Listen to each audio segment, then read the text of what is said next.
Daniel Duche Baranongen Wer In Jongi Day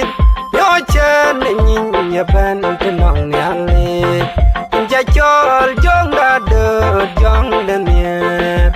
Para Bok In Wer Para Pubia Tedun In Luitin Yilang Nyalen Mocha Nerial Balui Kengon Tiom Nom A good band chopan yal gagam ya to twing nanom pan yol to kin kain ya dor jol banye jo fom ya neren ke jal ya ket kan law banit in jongi dia do ka kol kuwer a chen kaban ya dier di towenen in ya dogel pya jaban pan yal Yaling de dia kanaun kuwa Inja chol jong da de jong danier Para bokin wer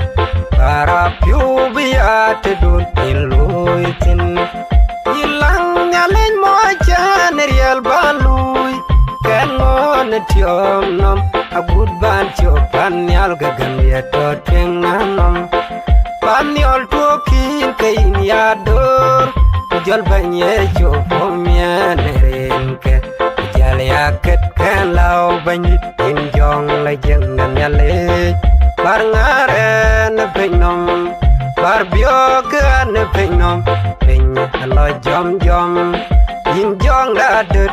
Nyaya gam la bayang Gam yanin gam kula piurwar la reloy Inja chol jong la dut jong denier Para bokin wer Para piubia tidun iluitin Yilang nyalin mocha nerial balui Kengon tiom nom A good ban chopan yal gagam ya to twing nanom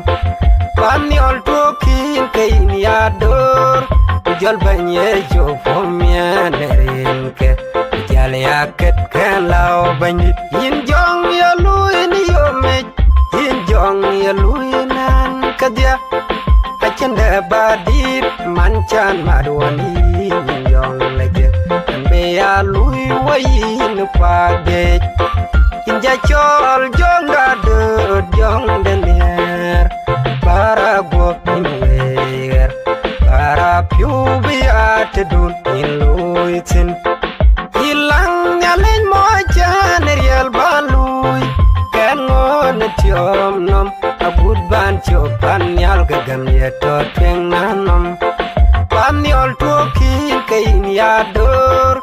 Jol banye jo fomia nerenke Jal ya ket kan law banyit